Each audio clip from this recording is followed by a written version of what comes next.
गुरु की प्यारी साध संगत जी, गुरु नानक देव जी बाले मर्दाने समेत दिल्ली पहुंचे सन। एक बाग विच डेरा कीता तद मर्दाना शब्द गाउण लगा ते गुरु जी आप बड़े प्रेम नाल सुनन लगे, क्योंकि उसकी जीविका उसके सिर उत्ते ही सी, जिमें किसी कंजूस दा सारा धन खुश गया होवे। हाड़ी कढ़ रहा सी। जिस वेले गुरु जी ने उसनू इस तरह रोंदिया सुनिया ਤਾਂ ਉਹਨਾਂ ਦੇ ਮਨ ਵਿੱਚ ਉਸ ਪ੍ਰਤੀ ਬੜੀ ਦਇਆ ਆਈ ਤੇ ਆਪ ਉਸ ਨੂੰ ਪੁੱਛਣ ਲੱਗੇ ਕਿ ਹੇ ਭਲੇ ਪੁਰਸ਼, ਤੈਨੂੰ ਕੀ ਦੁੱਖ ਹੈ ਜਿਸ ਕਾਰਨ ਤੂੰ ਉੱਚੀ ਉੱਚੀ ਰੋਣ ਲੱਗ ਪਿਆ ਏ? ਤੈਨੂੰ ਕਿਸ ਨੇ ਮਾਰਿਆ ਹੈ? ਉਹ ਮਹਾਵਤ ਨੇ ਗੁਰੂ ਜੀ ਸੰਤ ਰੂਪ ਤੇ ਭਲੇ ਪੁਰਸ਼ ਨੂੰ ਜਾਣ ਕੇ ਸਾਰੀ ਗੱਲ ਦੱਸ ਦਿੱਤੀ। ਹੇ ਦਰਵੇਸ਼, ਮੇਰੇ ਪਾਸ ਉਹ ਲਾਇਲਾਜ ਰੋਗ ਨਾਲ ਮਰ ਗਿਆ ਹੈ। ਉਸ ਦਾ ਮੈਂ ਮਹਾਵਤ ਸੀ। ਉਸ ਦੇ ਸਿਰੋਂ ਹੀ ਮੇਰਾ ਗੁਜ਼ਾਰਾ ਚੱਲਦਾ ਸੀ। ਉਸ ਦੇ ਮਰ ਜਾਣ ਨਾਲ ਮੇਰਾ ਗੁਜ਼ਾਰਾ ਰੁਕ ਗਿਆ ਹੈ। ਬੜੀ ਮੁਸ਼ਕਲ ਆ ਬਣੀ ਹੈ ਜੀ। ਹੁਣ ਮੇਰੇ ਪਰਿਵਾਰ ਦਾ ਨਿਰਵਾਹ ਕਿਵੇਂ ਹੋਵੇਗਾ ਜੀ? ਗੁਰੂ ਜੀ ਨੇ ਉਸ ਮਹਾਵਤ ਨੂੰ ਕਿਹਾ, ਹੇ ਭਲੇ ਪੁਰਸ਼, ਚਿੰਤਾ ਨਾ ਕਰ। ਸਭ ਨੂੰ ਦੇਣਹਾਰ ਉਹੀ ਪਰਮਾਤਮਾ ਕਿਰਪਾਲੂ ਪਿਤਾ ਹੈ। ਉਹ ਚੰਗੇ ਬੁਰੇ ਸਭ ਦੇ ਨਾਲ ਹੈ।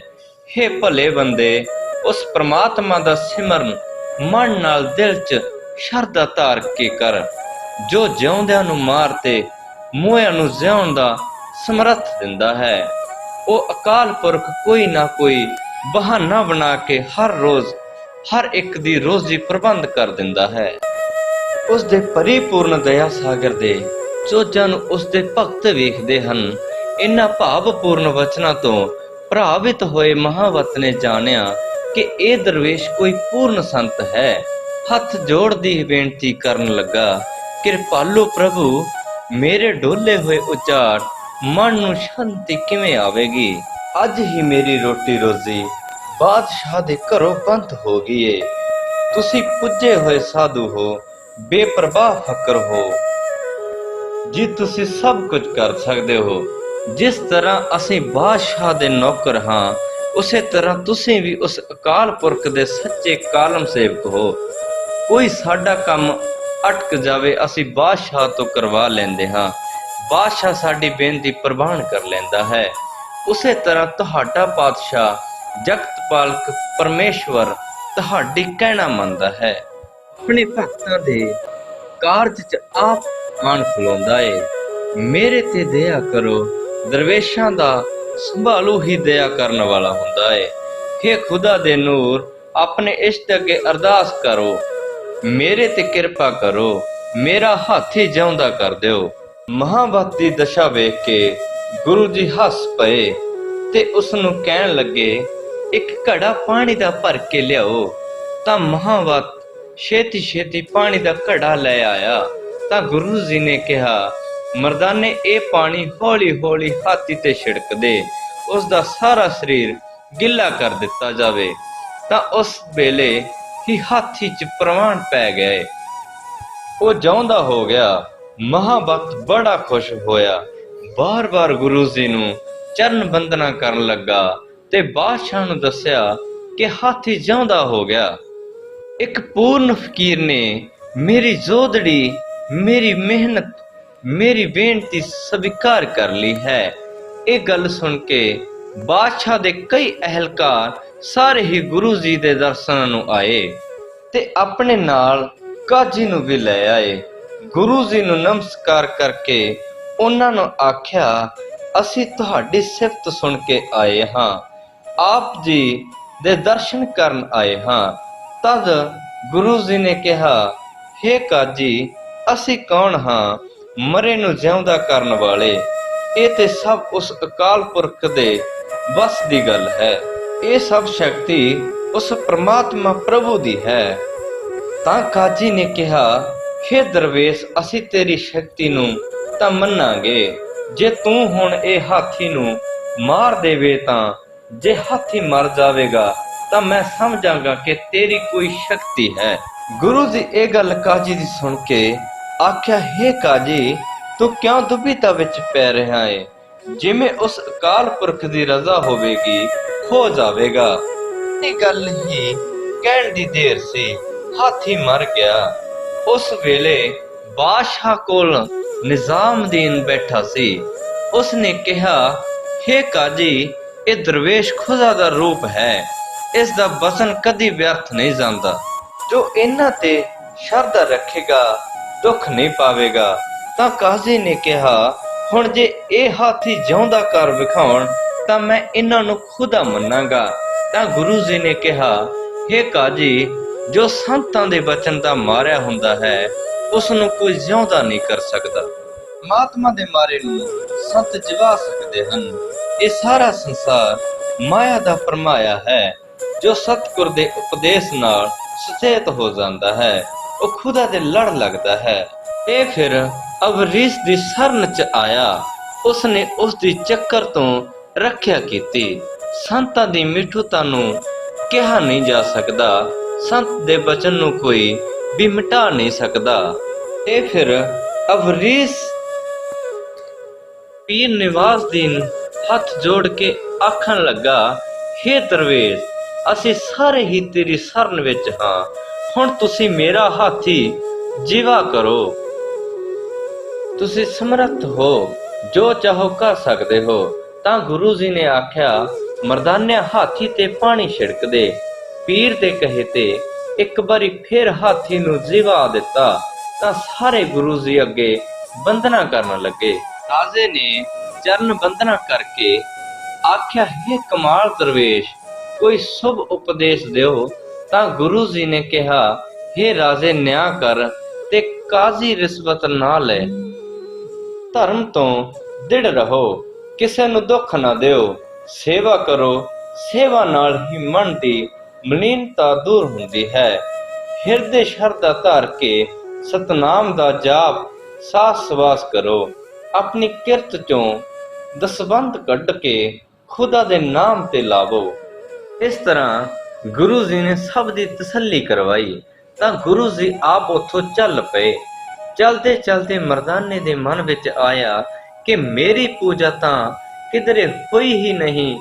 ਇਸ ਤਰ੍ਹਾਂ ਹੋਏ ਕਿ ਮੈਨੂੰ ਵੀ ਸਾਰੇ ਇਸਤਰੀਆਂ ਪੁਰਸ਼ ਮੱਥਾ ਟੇਕਣ ਤੇ ਭੇਟਾ ਚੜਾਉਣ। ਤਾਂ ਗੁਰੂ ਜੀ ਨੇ ਮਰਦਾਨੇ ਦੇ ਮਨ ਦੀ ਗੱਲ ਜਾਣ ਲਈ। ਉਹਨਾਂ ਆਖਿਆ, ਮਰਦਾਨੇ, ਜੋ ਤੂੰ ਚਾਹੁੰਦਾ ਏ ਅਗਲੇ ਪਿੰਡ ਉਸੇ ਤਰ੍ਹਾਂ ਹੀ ਹੋਵੇਗਾ। ਇਹ ਸਭ ਕੰਮ ਝੂਠੇ ਹਨ। ਪਰਮ ਪਦ ਦੀ ਪ੍ਰਾਪਤੀ ਦੇ ਰਸਤੇ 'ਚ ਰੋਕਾਂ ਹਨ। ਇਹ ਮਰਦਾਨੇ, ਜਿਸ ਲੋਕ ਦੀ ਤੂੰ ਵਡਿਆਈ ਚਾਹੁੰਦਾ ਏ, ਇੱਥੇ ਥੋੜਾ ਹੀ ਚਿਰ ਰਹਿਣ ਬਸੇਰਾ ਕਰਨਾ ਏ। ਜੋ ਨਿਮਰਤਾ ਧਾਰ ਕੇ ਸੰਸਾਰ 'ਚ ਰਹਿੰਦਾ ਹੈ ਉਸ ਨੂੰ ਪਰਲੋਕ 'ਚ ਮਨ ਚਾਹਿਆ ਮਾਣ ਮਿਲਦਾ ਏ। ਮਰਦਾਨਾ ਬੜਾ ਹੀ ਸ਼ਰਮਸਾਰ ਹੋਇਆ। ਤਾਂ ਕੋਈ ਨਜ਼ਰ ਨਾ ਆਇਆ। ਤਾਂ ਗੁਰੂ ਜੀ ਪਿੰਡ ਦੇ ਲਾਗੇ ਇੱਕ ਰੁੱਖ ਹੇਠਾਂ ਬੈਠ ਗਏ। ਮਰਦਾਨੇ ਨੂੰ ਮੱਲੋ ਮੱਲੀ ਗੁਰੂ ਜੀ ਨੇ ਪਿੰਡ ਭੇਜ ਦਿੱਤਾ। ਜਦੋਂ ਮਰਦਾਨਾ ਪਿੰਡ ਦੇ ਦਰਵਾਜ਼ੇ ਤੋਂ ਲੰਘਿਆ ਤਾਂ ਬਹੁਤ ਸਾਰੇ ਲੋਕ ਉਸ ਦੇ ਦਰਸ਼ਨ ਕਰਨ ਆਏ। ਕਈ ਤਰ੍ਹਾਂ ਦੀਆਂ ਭੇਟਾਵਾਂ ਉਸ ਅੱਗੇ ਲਿਆ ਧਰੀਆਂ ਤੇ ਫਿਰ ਘਰੀ ਅਨੇਕ ਪ੍ਰਕਾਰ ਦੇ ਭੋਜਨ ਛਕਾਏ। ਬੜੇ ਵਧੀਆ ਆਸਨਾਂ ਤੇ ਮਰਦਾਨੇ ਨੂੰ ਬਿਠਾਇਆ ਗਿਆ। ਉਸ ਦੀ ਬੜੀ ਪੂਜਾ ਹੋਣ ਲੱਗੀ। ਕਈ ਤਰ੍ਹਾਂ ਦੇ ਕੀਮਤੀ ਵਸਤਰ ਬਹੁਤ ਸਾਰੇ ਸ਼ਰਧਾਲੂਆਂ ਨੇ ਭੇਟ ਕੀਤੇ। ਹਿੰਦੂ ਮੁਸਲਮਾਨ ਸਭ ਮਹਾਪੁਰਸ਼ ਨਗਰ 'ਚ ਆਏ। ਸਮਝ ਦਰਸ਼ਨ ਕਰਨ ਆਏ। ਮਨ 'ਚ ਸੋਚਣ ਲੱਗੇ ਕਿ ਇਹਨਾਂ ਮਹਾਪੁਰਖਾਂ ਦੇ ਦਰਸ਼ਨ ਕਰਨ ਨਾਲ ਹੀ ਪਰਮ ਭਗਤੀ ਪ੍ਰਾਪਤ ਹੋ ਜਾਵੇਗੀ। ਜਿਹੜਾ ਇਸ ਨੂੰ ਪਦਾਰਥ ਜਾਏਗਾ ਉਹੀ ਸਫਲ ਹੋ ਜਾਏਗਾ। ਮਰਦਾਨੇ ਮੂਰੇ ਭਾਂਤ ਭਾਂਤ ਦੀਆਂ ਵਸਤਾਂ ਦੇ ਢੇਰ ਲੱਗ ਗਏ। ਮਰਦਾਨਾ ਬੜਾ ਖੁਸ਼ ਹੋਇਆ। ਮਨ 'ਚ ਜਦੋਂ ਦੁਪਹਿਰ ਦਿਨ ਬੀਤ ਗਿਆ ਤਾਂ ਮਰਦਾਨਾ ਉੱਥੋਂ ਤੁਰ ਪਿਆ। ਸਾਰਾ ਸਮਾਨ ਲੋਕਾਂ ਦੇ ਸਿਰ ਝੁਕਾ ਦਿੱਤਾ। ਜਿੱਥੇ ਗੁਰੂ ਸਾਹਿਬ ਬੈਠੇ ਸਨ ਉੱਥੇ ਆ ਗਿਆ। ਖੁਸ਼ ਹੋ ਕੇ ਗੁਰੂ ਜੀ ਨੂੰ ਆਖਣ ਲੱਗਿਆ, ਸਾਰਾ ਪਿੰਡ ਹੀ ਮੇਰਾ ਸੇਵਕ ਬਣ ਗਿਆ ਹੈ। ਨੇਕਾਂ ਤਰ੍ਹਾਂ ਦੀਆਂ ਭੇਟਾਵਾਂ ਲੈ ਕੇ ਮੈਨੂੰ ਮੱਥੇ ਟੇਕੇ। ਤਾਂ ਗੁਰੂ ਜੀ ਹੱਸ ਪਏ। ਆਖਣ ਲੱਗੇ, ਮਰਦਾਨਿਆ, ਕੀ ਚੀਜ਼ਾਂ ਲਿਆਂਦੀਆਂ ਏ? ਤੇਰਾ ਚਿਹਰਾ ਬੜਾ ਖੁਸ਼ ਦਿਸਦਾ ਏ। ਮਰਦਾਨਾ ਝੱਟ ਗੁਰੂ ਜੀ ਨੂੰ ਗਠਰੀ ਖੋਲ ਕੇ ਵਿਖਾਉਣ ਲੱਗਾ। ਗੁਰੂ ਜੀ ਨੇ ਵੇਖਿਆ ਬੜੀਆਂ ਵਸਤਾਂ ਨੇ ਤੇ ਮਰਦਾਨੇ ਵੱਲ ਤੱਕਿਆ ਕਿ ਇਸ ਦੇ ਮਨ 'ਚ ਲੋਭ ਬਹੁਤ ਹੈ। ਗੁਰੂ ਜੀ ਨੇ ਆਖਿਆ, ਮਰਦਾਨਿਆਂ ਤੂੰ ਫਕੀਰ ਇਹਨਾਂ ਵਸਤਾਂ ਨੂੰ ਕਿੱਥੇ ਸਾਂਭਦਾ ਫਿਰੇਗਾ? ਗਰੀਬਾਂ 'ਚ ਵੰਡ ਦੇ, ਗਰੀਬ ਲੈ ਕੇ ਸੁੱਖ ਪ੍ਰਾਪਤ ਹੋਣਗੇ। ਮਰਦਾਨਾ ਸ਼ਰਮਸ਼ਾਰ ਜਿਹਾ ਹੋ ਗਿਆ, ਮਨ 'ਚ ਸੋਚਣ ਲੱਗਿਆ, ਗੁਰੂ ਜੀ ਠੀਕ ਕਹਿੰਦੇ ਨੇ। ਸੋਨੇ ਦੀ ਧਰਤੀ ਵੀ ਵੇਖੀ, ਮਨ 'ਚ ਲੋਭ ਨਾ ਆਇਆ। ਇਹ ਮੈਂ ਕੀ ਲਿਆਂਦਾ ਏ? ਸਭ ਪਦਾਰਥਾਂ ਨੂੰ ਮਰਦਾਨੇ ਨੇ ਤਿਆਗ ਦਿੱਤਾ ਤੇ ਸਤਿਗੁਰੂ ਦੀ ਟੇਕ ਹਿਰਦੇ 'ਚ ਧਾਰ ਲਈ। ਇਸ ਤਰ੍ਹਾਂ ਗੁਰੂ ਜੀ ਮਰਦਾਨੇ ਦੀ ਪੂਜਾ ਕਰਾ ਕੇ ਉਥੋਂ ਚੱਲ ਪਏ। ਗੁਰੂ ਜੀ ਨੇ ਸਿਰ ਤੇ ਉੱਚੀ ਸਾਰੀ ਟੋਪੀ ਲੈ ਲਈ, ਮੱਥੇ ਕੇਸਰ ਦਾ ਤਿਲਕ ਲਗਾ ਲਿਆ, ਢੇਡ ਨੀਲਾ ਵਸਤਰ ਲਾ ਲਿਆ, ਭਗਮਾ ਚੋਲਾ ਗਲ ਪਾ ਲਿਆ, ਬਹੁਤ ਸਾਰੀਆਂ ਮਾਲਾ ਗਲ ਪਾ ਲਈਆਂ, ਹੱਥ 'ਚ ਰੁਮਾਲ, ਇੱਕ ਪੈਰ 'ਚ ਖੜਾ ਤੇ ਇੱਕ ਨੋਕ ਵਾਲੀ ਜੁੱਤੀ ਪਹਿਨ ਲਈ। ਨਾ ਤੇ ਹਿੰਦੂ ਹੀ ਲੱਗਦੇ ਨਾ ਹੀ ਤੁਰਕ। ਗੁਰੂ ਜੀ ਦਾ ਦਾੜਾ ਚਿੱਟਾ ਕਾਲਾ ਸੀ। ਜੇ ਕੋਈ ਤੁਰਕ ਮਿਲਦਾ ਤੇ ਕੋਈ ਸਵਾਲ ਵਿਹਾਰ ਕਰਦਾ। ਇਸ ਤਰ੍ਹਾਂ ਅਚਰਜ ਭੇਸ ਬਣਾ ਕੇ ਚੱਲਦੇ ਜਾ ਰਹੇ ਸਨ ਤੇ ਸਭ ਨੂੰ ਸ਼ੁਭ ਉਪਦੇਸ਼ ਦਿੰਦੇ ਜਾ ਰਹੇ ਸਨ। ਵਿਚਰਦੇ ਵਿਚਰਦੇ ਆਪ ਲਾਹੌਰ ਪੁੱਜੇ, ਜਿੱਥੇ ਬਹੁਤ ਵੱਡਾ ਬੁੱਚੜਖਾਨਾ ਸੀ। ਉੱਥੇ ਆਪ ਜੀ ਨੇ ਡੇਰਾ ਕੀਤਾ। ਗੁਰੂ ਜੀ ਨੇ ਵੇਖਿਆ ਕਿ ਇੱਥੇ ਗਊ ਘਾਤ ਹੋ ਰਿਹਾ ਹੈ, ਜੋ ਕਿ ਮਹਾਪਾਪ ਹੈ, ਪਰ ਤੁਰਕਾਂ ਦਾ ਹਰ ਪਾਸੇ ਹੀ ਬੜਾ ਪ੍ਰਭਾਵ ਸੀ। ਗੁਰੂ ਜੀ ਨੇ ਉਹਨਾਂ ਪਾਪੀ ਲੋਕਾਂ ਨੂੰ ਵਿਰੋਧ ਕਰੋਧ 'ਚ ਆ ਕੇ ਇਹ ਸ਼ਬਦ ਉਚਾਰਿਆ, ਲਾਹੌਰ ਸ਼ਹਿਰ ਜ਼ਹਿਰ, ਕਹਿਰ ਸਭਾ ਪਹਿਰ। ਇਸ ਤਰ੍ਹਾਂ ਆ ਕੇ ਗੁਰੂ ਜੀ ਨੇ ਕਿਹਾ, ਜਦ ਮੈਂ 10ਵਾਂ ਜਾਮਾ ਪਹਿਨ ਕੇ ਆਵਾਂਗਾ, ਤਦ ਧਰਮ ਨੂੰ ਪ੍ਰਕਾਸ਼ ਕਰਨ ਵਾਲਾ ਪੰਥ ਚਲਾਵਾਂਗਾ ਤੇ ਸ਼ਸਤਰ ਧਾਰਨ ਕਰਕੇ ਇਹਨਾਂ ਨਾਲ ਯੁੱਧ ਕਰਾਂਗਾ। ਤੁਰਕ ਰਾਜ ਨੂੰ ਖਤਮ ਕਰ ਦੇਵਾਂਗਾ। ਇਹਨਾਂ ਨੂੰ ਇਸ ਮਹਾਪਾਪ ਤੋਂ ਹਟਾ ਦੇਵਾਂਗੇ ਅਤੇ ਧਰਮ ਦਾ ਰਾਹ ਚਲਾਵਾਂਗੇ। ਮਰਦਾਨਿਆਂ ਚੱਲ ਚੱਲੀਏ, ਇੱਥੇ ਨਹੀਂ ਠਹਿਰਾਂਗੇ। ਇਸ ਤਰ੍ਹਾਂ ਆ ਕੇ ਗੁਰੂ ਜੀ ਉੱਥੋਂ ਬਾਹਰ ਆ ਗਏ। ਬਾਹਰ ਇੱਕ ਪਖੰਡੀ ਬ੍ਰਾਹਮਣ ਦੇ ਡੇਰੇ ਕੋਲ ਡੇਰਾ ਕੀਤਾ। ਪਹਿਲਾਂ ਉਸਨੇ ਧਰਤੀ ਨੂੰ ਗੋਹੇ ਨਾਲ ਲਿਪਿਆ ਤੇ ਫਿਰ ਉੱਤੇ ਦਿਬ ਵਿਛਾਈ, ਬਸਤਰ ਲਾ ਕੇ ਇਸ਼ਨਾਨ ਕੀਤਾ, ਸਰੀਰ ਤੇ 12 ਤਿਲ ਲਗਾਏ ਤੇ ਫਿਰ ਸ਼ਾਲਗ੍ਰਾਮ ਅੱਗੇ ਰੱਖ ਕੇ ਉਸ ਦੀ ਵਿਧੀ ਨਾਲ ਪੂਜਾ ਕਰਨ ਲੱਗਾ। ਬੈਠਾ ਤੇ ਉਹ ਧਿਆਨ 'ਚ ਸੀ, ਪਰ ਮਨ ਮਾਇਆ ਦੇ ਲਾਲਚ ਵਿੱਚ ਫਸਿਆ ਪਿਆ ਸੀ, ਕਿਉਂਕਿ ਉੱਥੇ ਬਹੁਤ ਸਾਰੇ ਲੋਕ ਇਸ਼ਨਾਨ ਕਰਨ ਆਉਂਦੇ ਸਨ। ਉਹ ਉਸ ਨੂੰ ਕੁਝ ਨਾ ਕੁਝ ਭੇਟ ਚੜਾਉਂਦੇ ਸਨ। ਗੁਰੂ ਜੀ ਤਾਂ ਸਾਰੀ ਉਸ ਦੇ ਦਿਲ ਦੀ ਗੱਲ ਜਾਣ ਗਏ। ਉਸ ਦੇ ਪਾਪਾਂ ਦਾ ਖੰਡਨ ਕਰਨ ਲਈ ਹੀ ਗੁਰੂ ਜੀ ਬੋਲੇ, ਹੇ ਬ੍ਰਾਹਮਣ, ਤੇਰੇ ਅੱਗੇ ਤਾਂ ਸ਼ਾਲਗ੍ਰਾਮ ਪਏ ਹਨ, ਤੂੰ ਧਿਆਨ ਕਿਸ ਦਾ ਕਰਦਾ ਏ? ਅੱਖਾਂ ਮੀਟ ਕੇ ਧਿਆਨ ਤਾਂ ਕਰੀਦਾ ਏ। ਜੇ ਆਪਣਾ ਇਸ਼ਟ ਸਾਹਮਣੇ ਨਾ ਹੋਵੇ, ਤੇਰਾ ਸ਼ਾਲਗ੍ਰਾਮ ਤਾਂ ਤੇਰੇ ਸਾਹਮਣੇ ਏ। ਗੁਰੂ ਜੀ ਦੇ ਬਚਨ ਸੁਣ ਕੇ ਪਖੰਡੀ ਪੰਡਤ ਬੋਲਿਆ, ਹੇ ਫਕੀਰ, ਤੈਨੂੰ ਇਸ ਗੱਲ ਦਾ ਇਲਮ ਨਹੀਂ ਹੈ। ਪਹਿਲੇ ਮੈਂ ਇਸ ਮੂਰਤੀ ਦੀ ਪੂਜਾ ਕਰ ਲਈ ਹੈ, ਇਸ ਕਰਕੇ ਧਰਤੀ ਤੇ ਬਾਰ-ਬਾਰ ਬੰਦਨਾ ਕਰ ਲਈ ਹੈ, ਤੇ ਹੁਣ ਜਦ ਮੈਂ ਅੱਖਾਂ ਮੀਟਦਾ ਹਾਂ ਤਾਂ ਮੈਨੂੰ ਤਾਂ 3 ਲੋਕਾਂ ਦੀ ਸ਼ੁੱਧ ਹੋ ਜਾਂਦੀ ਹੈ। ਇੰਜ ਆਖ ਕੇ ਉਹ ਫਿਰ ਧਿਆਨ 'ਚ ਲੱਗ ਪਿਆ। ਉਸ ਦੇ ਮਨ 'ਚ ਬਹੁਤ ਹੰਕਾਰ ਸੀ, ਬੜਾ ਪਖੰਡੀ ਤੇ ਲਾਲਚੀ ਸੀ। ਜਦੋਂ ਉਹ ਅੱਖਾਂ ਮੀਟ ਕੇ ਬੈਠਾ ਸੀ ਤਾਂ ਗੁਰੂ ਜੀ ਨੇ ਉਸ ਅੱਗੋਂ ਸ਼ਾਲਗ੍ਰਾਮ ਵਾਲੀ ਚੌਂਕੀ ਉਠਾ ਲਈ, ਤੇ ਜਦੋਂ ਬ੍ਰਾਹਮਣ ਨੇ ਅੱਖਾਂ ਖੋਲੀਆਂ ਤਾਂ ਉਹ ਆਲੇ ਦੁਆਲੇ ਵੇਖਣ ਲੱਗਾ, ਪਰ ਚੌਂਕੀ ਕਿਧਰ ਨਜ਼ਰ ਨਾ ਆਈ ਤੇ ਉੱਚੀ ਉੱਚੀ ਵਿਲਾਪ ਕਰਨ ਲੱਗ ਪਿਆ। ਫਿਰ ਚਿਤਾ ਗ੍ਰਹਿਸਤ ਹੋ ਕੇ ਲੋਕਾਂ ਤੋਂ ਪੁੱਛਣ ਲੱਗਾ ਕਿ ਮੇਰੇ ਠਾਕੁਰਾਂ ਵਾਲੀ ਚੌਂਕੀ ਕਿਸ ਨੇ ਵੇਖੀ ਹੈ, ਪਰ ਕਿਸ ਨੇ ਉਸ ਦੀ ਗੱਲ ਦਾ ਕੋਈ ਜਵਾਬ ਨਾ ਦਿੱਤਾ। ਗੁਰੂ ਜੀ ਨੇ ਕਿਹਾ, ਪੰਡਤ ਜੀ ਹੁਣੇ ਤਾਂ ਬੜੇ ਖੁਸ਼ ਸੀ, ਸਾਹੂ ਹੁਣ ਕੀ ਆਫਤ ਆਈ ਪਈ ਹੈ, ਵਿਰਲਾਪ ਕਰਦੇ ਪਏ ਹੋ। ਤਾਂ ਪੰਡਤ ਜੀ ਆਖਣ ਲੱਗਾ, ਹੇ ਸੰਤ ਜੀ, मेरी शालग्राम वाली चौकी कोई उठा के लै गया है। मैं सब नू पुछ लिया है, कोई कुछ नहीं दसदा। गुरु जी ने आख्या, पूर्ण पंडित जी, तुसां नू ते तिन्हां लोकां दी सोझी है। ध्यान ला के फिर वेखो, जदों गुरु जी इस तरह आके हस पे तां पंडित ने सोचा कि मेरा शालग्राम इन्हां दी नजर च ही है, तां उसने झूठ नू त्याग सच बोलिया। आख्या, हे महाराज, मैं पेट खातर सब करदा हां। झूठ बोल बोल के मैं अपनी जीविका चलाउंदा हां। लोकां च मेरा बड़ा आदर सत्कार है, पर आपने मेरे पखंड नू जान लिया है। मूर्ति ते ही मेरी रोजी रोटी है। किरपा करके मैनू दस दिओ, जे तुहानू पता है जां तुसां किसे नू लुकाउंदे वेख्या है। तद गुरु जी ने आख्या, हे ब्राह्मण, झूठ बोलना छड्ड दिओ। खुद आत्मा नाल परमात्मा दा सिमरन करो, सदा सच बोलो। ता ब्राह्मण आखन लगा, जी संसार च झूठ बोले बिना सरदा नहीं। ਇਹ ਸਭ ਲੋਕ ਪਖੰਡ ਦੀ ਪੂਜਾ ਕਰਦੇ ਨੇ। ਝੂਠ ਅਤੇ ਪਖੰਡ ਛੇਤੀ ਲੋਕਾਂ 'ਚ ਆਦਰ ਬਣਾ ਲੈਂਦਾ ਹੈ। ਇਹ ਸਭ ਆਪਣੀ ਜੀਵਿਕਾ ਲਈ ਅਸੀਂ ਕਰਦੇ ਹਾਂ। ਤਾਂ ਗੁਰੂ ਜੀ ਨੇ ਕਿਹਾ, ਹੇ ਬ੍ਰਾਹਮਣ, ਜਿੱਥੇ ਤੂੰ ਬੈਠਾ ਏ ਇੱਥੇ ਬਹੁਤ ਧਨ ਗੱਡਿਆ ਹੋਇਆ ਹੈ। ਹੁਣ ਤਾਂ ਤਿੰਨਾਂ ਲੋਕਾਂ ਦੀ ਖਬਰ ਦੱਸ ਹੈ, ਪਰ ਜੇ ਤੈਨੂੰ ਸ਼ੁੱਧ ਹੁੰਦੀ ਤਾਂ ਤੂੰ ਅਜਿਹਾ ਧਨ ਕਿਉਂ ਛੱਡਦਾ? ਤੇ ਜਾਣ ਪਿੱਛੋਂ ਧਰਤੀ ਪੱਟ ਕੇ ਵੇਖ ਲਈ।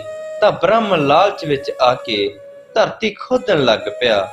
ਬਹੁਤ ਸਾਰਾ ਧਨ ਮਿਲਿਆ ਤੇ ਬ੍ਰਾਹਮਣ ਬਾਰ-ਬਾਰ ਨਮਸ ਕਰਨ ਲੱਗਾ। ਗੁਰੂ ਜੀ ਨੇ ਕਿਹਾ, ਹੇ ਪੰਡਤ, ਅੰਤ ਦੁਖਿਆਈ ਹੁੰਦਾ ਹੈ। ਜਦੋਂ ਜਮ ਭੜਕਦਾ ਹੈ, ਉਸ ਵੇਲੇ ਉਸ ਦੇ ਡੰਡੇ ਸਾਹਮਣੇ ਮੁਸ਼ਕਲ ਹੋ ਜਾਂਦੀ ਹੈ। ਉਂਝ ਤੋਂ ਬੰਗਲੇ ਦੀ ਤਰ੍ਹਾਂ ਅੱਖਾਂ ਬੰਦ ਕਰ, ਮੂੰਹ ਚੋਂ ਗਿਆਨ ਬੋਲਦਾ ਏ। ਧਨ ਦੀ ਖਾਤਰ ਕਰਨਾ ਇਹ ਸਭ ਇਸ ਕਰਕੇ ਹੀ ਤੇਰਾ ਮਨ ਡੋਲਦਾ ਏ। ਹਰ ਵੇਲੇ ਲੋਭ ਲਾਲਚ ਚ ਫਸਿਆ ਰਹਿੰਦਾ ਏ। ਅੰਤ ਨੂੰ ਤੂੰ ਖੁਆਰ ਹੋਵੇਂਗਾ। ਕਲ ਯੁੱਗ ਵਿੱਚ ਨਾਮ ਤੋਂ ਬਿਨਾ ਹੋਰ ਕੁਝ ਵੀ ਨਹੀਂ ਹੈ।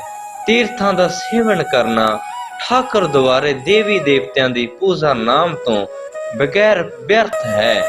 ਕਲ ਯੁੱਗ ਚ ਜੇ ਮੁਕਤੀ ਚਾਹੁੰਦਾ ਹੈ ਤਾਂ ਪਰਮਾਤਮਾ ਦਾ ਸਿਮਰਨ ਕਰ। ਪਰਮਾਤਮਾ ਦਾ ਸਿਮਰਨ ਕਰੇਗਾ ਤਾਂ ਦੋਨਾਂ ਲੋਕਾਂ 'ਚ ਸੁੱਖ ਪਾਵੇਂਗਾ।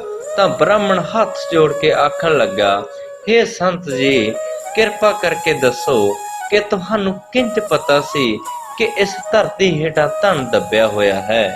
ਮੈਨੂੰ ਬੜੀ ਹੈਰਾਨੀ ਹੋ ਰਹੀ ਹੈ। ਗੁਰੂ ਜੀ ਨੇ ਕਿਹਾ, ਹੇ ਪੰਡਤ, ਤੂੰ ਇੰਨਾ ਝੂਠ ਨਾ ਬੋਲ, ਤੈਨੂੰ ਕੁਝ ਸ਼ੁੱਧ ਨਹੀਂ ਹੈ। ਹੇ ਪੰਡਤ, ਜਿਨ੍ਹਾਂ ਦੇ ਹਿਰਦੇ 'ਚ ਸੱਚ ਹੈ ਉਹ ਦੁਨੀਆ ਦੀ ਗੱਲ ਨੂੰ ਜਾਣਦੇ ਹਨ। ਜੋ ਪਰਮਾਤਮਾ ਦੇ ਭਗਤ ਹਨ, ਕਿਸੇ ਨੂੰ ਭਗਤੀ ਵਿਖਾਉਂਦੇ ਨਹੀਂ। ਜੋ ਵੀ ਸੰਸਾਰ 'ਚ ਧਨ ਹੈ, ਸਭ ਧਰਤੀ 'ਚ ਹੀ ਹੈ। ਇੱਥੇ ਹੀ ਦੱਬ ਕੇ ਚਲੇ ਗਏ, ਅੱਗੇ ਕੋਈ ਨਹੀਂ ਲਿਜਾ ਸਕਿਆ। ਇੱਥੇ ਖਾਧਾ ਨਹੀਂ, ਅੱਗੇ ਗਿਆ ਨਹੀਂ, ਧਰਤੀ 'ਚ ਦੱਬ ਕੇ ਚਲੇ ਗਏ। ਅੰਨ ਖਾ ਕੇ, ਪਾਣੀ ਪੀ ਕੇ, ਵਸਤਰ ਹੰਢਾ ਕੇ ਉਮਰ ਖਤਮ ਕਰ ਲਈ। ਨਾ ਕਿਸੇ ਸੋਨਾ ਖਾਧਾ, ਨਾ ਚਾਂਦੀ, ਸਭ ਧਰਤੀ ਵਿੱਚ ਹੀ ਹੈ। ਜਗਤ ਦੇ ਕਾਜ ਚਲਾਉਣ ਵਾਸਤੇ ਪਰਮਾਤਮਾ ਨੇ ਜੋ ਧਨ ਦੌਲਤ ਬਣਾਈ ਹੈ, ਪਰਮਾਤਮਾ ਦੇ ਭਗਤ ਉਸ ਨੂੰ ਜਾਣਦੇ ਹਨ। ਇੱਥੇ ਅਸੰਗ ਪਦਮ ਧਨ ਹੈ ਜੋ ਧਰਤੀ 'ਚ ਹੈ, ਉਸ ਨੂੰ ਸਿਰਫ ਸੰਤ ਤੇ ਰਾਮ ਪਿਆਰੇ ਹੀ ਜਾਣਦੇ ਹਨ। ਉਹ ਆਪਣੇ ਹਿਰਦੇ 'ਚ ਧਨ ਦੀ ਲਾਲਚਾ ਕੱਢ ਕੇ ਪਰਮਾਤਮਾ ਨਾਲ ਜੁੜੇ ਹੋਏ ਹਨ। ਵੇਦ ਸ਼ਾਸਤਰ ਛੱਡ ਕੇ ਕੁਰਾਨ ਪੜ੍ਹਦੇ ਹਨ। ਗੁਰੂ ਜੀ ਦੇ ਬਚਨ ਸੁਣ ਕੇ ਬ੍ਰਾਹਮਣ ਬੋਲਿਆ, ਇਹ ਸੰਤ ਜੀ, ਕਲ ਯੁੱਗ 'ਚ ਪਾਪਾਂ ਦਾ ਇੰਨਾ ਵਰਤਾਰਾ ਹੈ। ਬਿਨਾਂ ਸੋਚੇ ਸਮਝੇ ਲੋਕ ਪਾਪ ਕਰਦੇ ਹਨ। ਨਾਮ ਤੋਂ ਬਿਨਾ ਕੋਈ ਉਪਾਅ ਨਹੀਂ ਹੈ।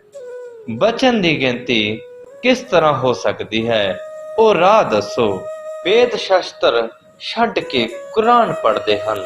ਗੁਰੂ ਜੀ ਦੇ ਬਚਨ ਸੁਣ ਕੇ ਬ੍ਰਾਹਮਣ ਬੋਲਿਆ, ਹੇ ਸੰਤ ਜੀ, ਗੁਰੂ ਜੀ। ਪੰਡਿਤ ਨੇ ਹੱਥ ਜੋੜ ਕੇ ਬੇਨਤੀ ਕੀਤੀ, ਹੇ ਪ੍ਰਭੂ, ਮੇਰੀ ਗਤੀ ਕਰੋ। ਤੁਸੀਂ ਪੂਰਨ ਹੋ, ਇਸ ਤਰ੍ਹਾਂ ਆਖ ਕੇ ਚਰਨਾਂ ਤੇ ਸੀਸ ਰੱਖ ਦਿੱਤਾ। ਜ਼ਾਤ ਦਾ ਗਰਭ ਤਿਆਗ ਕੇ ਚਰਨਾਂ ਤੇ ਲਿਵ ਲਾਈ ਅਤੇ ਆਖਿਆ, ਹੇ ਦਾਤਾ, ਸਰਨ ਪਿਆਂ ਦੀ ਲਾਜ ਰੱਖੋ। ਗੁਰੂ ਜੀ, ਹੇ ਪੰਡਤ, ਹੁਣ ਤੈਨੂੰ ਧਨ ਮਿਲ ਗਿਆ ਹੈ।